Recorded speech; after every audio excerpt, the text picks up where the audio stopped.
مسلمان بڑے شوق سے تراوی پڑھتے ہیں اور مسلمانوں کو تراوی سے بڑی محبت ہے. جس طرح مسلمانوں کو تراوی سے محبت ہے، اہل شرک کو تراوی سے نفرت ہے. اللہ کے نبی صلی اللہ علیہ وسلم نے ایک رات تراوی ادا کی، رات کی نماز ادا کی، مسلمانوں نے آپ کے ساتھ ادا کی. دوسری رات پھر ادا کی، اور ایک رات آتی ہے مسلمان جمع ہو جاتے ہیں، نبی اپنے حجرے سے باہر نہیں نکلتے. مسلمان نبی کو اطلاع دینے کے لیے کوئی کھانستا ہے، کوئی آواز لگاتا ہے، بتانے کی کوشش کر رہا ہے، ہم انتظار کر رہے ہیں. لیکن میرے آقا کا ادب یہ ہے کہ سب انتظار میں بیٹھتے ہیں. فجر کے وقت اللہ کے حبیب علیہ الصلوۃ والسلام باہر آتے ہیں اور کہتے ہیں مجھے پتہ لگ گیا تھا کہ تم نماز رات کی یہ نماز تراویح کی نماز پڑھنے کے لیے باہر آئے ہو. میں خود جان بوجھ کر باہر نہیں نکلا کہ کہیں تمہارے اس ذوق اور شوق کو دیکھ کر اللہ تم پہ یہ نماز فرض نہ کر دے. ہمارے ماں باپ قربان ہو جائیں ہمارے نبی صلی اللہ علیہ وسلم. کتنی رحمت میرے آقا کی اپنی امت کے لیے، کتنی فکر میرے آقا کی اپنی امت کے لیے کہ اب تم تو بڑے شوق سے آئے ہو، کہیں تمہارے شوق کو دیکھ کر اللہ تم پہ فرض نہ کر دے اور میری امت پر بھاری نہ پڑے. اور فرض ہونے کا سلسلہ کب تک ممکن تھا؟ جب تک اللہ کا نبی زندہ تھا. اور جب اللہ کے حبیب دنیا چھوڑ کر اگلے جہان کے لیے رخصت ہو گئے، شریعت پوری ہو گئی، وحی آنی بند ہو گئی، تو اب فرضیت والا معاملہ ختم ہو گیا. امیر المؤمنین عمر بن خطاب رضی اللہ عنہ وارضاہ نے مسلمانوں کے اس جوش کو دیکھا، نبی کی اس محبت کو دیکھا اس نماز کے لیے، تو پھر مسلمانوں کو حکم دیا، دو صحابہ کی ڈیوٹی لگائی کہ تم نبی کے صحابہ کو 11 رکعت تراویح کی نماز پڑھایا کرو. فاضل علوی کہتا ہے ایک رات تراویح کی نماز پڑھ لو، کہتا میرا توتا ہے جواب ہے میں نہیں پڑھ سکتا.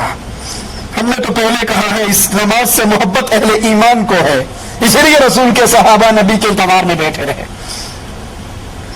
کہتے ہیں یہ تراویح، کہتے میں نے مولوی سے پوچھا تراویح کیوں پڑھ دے ہو؟ کہتا ہے میرے عمر نے دیتی سی. پھر امیر المؤمنین کی شان میں توہین کرتے ہوئے یہ حدیث کہتا ہے وہ تو اور بھی بہت کچھ دیا کرتے تھے. انا للہ و انا الیہ. مینوں ساری کائنات مرشد کھڑا ہو کے آکھے نا فاضل علوی ایک رات تراویح پڑھ، میرا توتا جواب میں نہیں پڑھا. میں ایک مولوی نے آخیا گل سونا بندے دیا پترا، نہ رسول پڑھیے نہ سنے صدیق پڑھیے، تو تسی ساری رات پریٹ کرا کرا کے بندے مار دے ہو، یہ تسی کتوں لے کہ سانو حضرت عمر دیتی ہے. میں کہا وہ تو اور بھی بڑا کوئی دن دس نہیں سنے.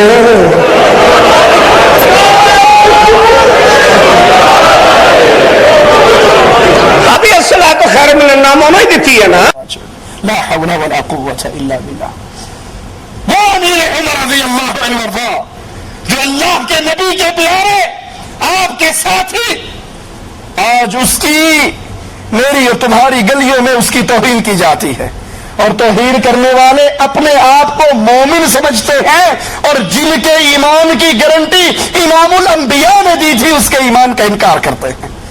امیر عمر رضی اللہ عنہ وارضاہ نے یہ تراویح کی نماز با جماعت اپنے دور میں مسلمانوں کے اندر اس کی ڈیوٹی لگائی، صحابہ کی وہ جماعت کروایا کرتے. اسی لیے حضرت علی رضی اللہ عنہ وارضاہ فرمایا کرتے تھے اللہ عمر کی قبر کو روشن کرے، وہ رمضان میں ہماری مسجدوں کو روشن کر گیا. اللہ امیر عمر کی قبر کو روشن کرے، وہ رمضان کی راتوں میں اہل ایمان کی مسجدوں کو روشن کر گیا. آذان کے کلمات جب مسلمان مدینے میں پہنچے، کسی نے کچھ مشورہ دیا، کسی نے کچھ مشورہ دیا. امیر عمر رضی اللہ عنہ وارضاہ نے یہ آذان کے کلمات جو خواب میں دیکھے وہ رسول کریم صلی اللہ علیہ وسلم کے سامنے پڑھے. آپ کو یہ تجویز پسند آئی اور وہاں سے آذان کا سلسلہ شروع ہوا. یہی فاضل علوی شیعہ ذاکر علیہ من اللہ عباد استحق امیر عمر کی توہین کرتے ہوئے کہتا ہے کہ نماز اذان میں الصلاۃ خیر من النوم کا جو اضافہ ہوا ہے یہ عمر کی وجہ سے ہوا ہے، اس کے دور میں ہوا ہے، کیونکہ یہ عمر بہت کھایا کرتا تھا اور دیر تک سویا کرتا تھا، اس لیے پھر یہ اضافہ ہوا، اس کو جگانے کے لیے یہ الفاظ کہو اے بچہ اٹھیا ایک ساری قوم بچیاں تو ذہن دیکھو سید ہے نا ماشاءاللہ، پھر تو موجہ ہی ہے۔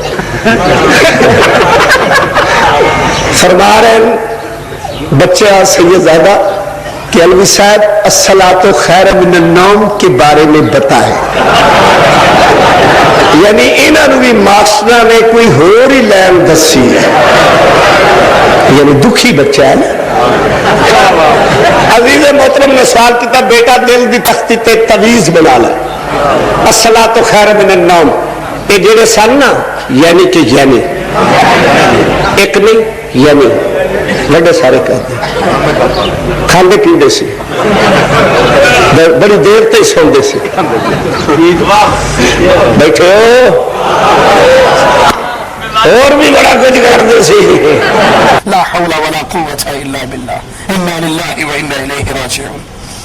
زکوٰۃ کی آمدنی کا اندراج کے لیے، اس کو جمع کرنے کے لیے امیر عمر نے بیت المال کا سلسلہ شروع کیا۔ جہاد اور جنگی خدمات کے لیے امیر عمر نے تمام غزوات میں شامل رہے، اور پھر ابو بکر رضی اللہ عنہ کے دور سے جو فتوحات کا سلسلہ شروع ہوا امیر عمر کے دور کے اندر وہ مزید پھیلتا رہا، یہاں تک کہ شام اور فلسطین کے دروازوں پر مسلمان پہنچے، عراق اور فارس کے دروازوں پر مسلمان پہنچے، اور مصر کی فتوحات کے دروازے یہیں سے کھلے۔ یہ امیر عمر کی خلافت کی ایک عظیم یادگار ہے۔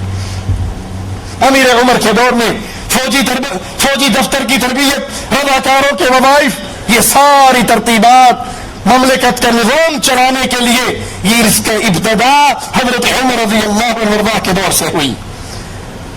زراعت کی ترقی کے لیے امیر عمر نے مسلمانوں کے ملکوں میں نہریں کھدوائی، کوفہ، بصرہ، موصل جیسے شہر امیر عمر نے آباد کروائے، اور جو ممالک فتح ہو گئے ان کو صوبہ جات میں تقسیم کیا، جیل خانے قائم کیے، مناسب مقامات پر مسلمان فوجوں کی چوکیاں قائم کی، مختلف شہروں میں مہمان خانے تعمیر کروائے، تعلیم دین کے لیے علماء، قراء اور معلمین کا انتظام کیا، مکہ اور مدینہ کے درمیان ہر منزل پر چوکیے بنوائی اور چشمے جاری کیے، مسلمانوں کی خدمت کرتے ہوئے امیر عمر یہ دنیا چھوڑ کے اللہ کے پاس گئے۔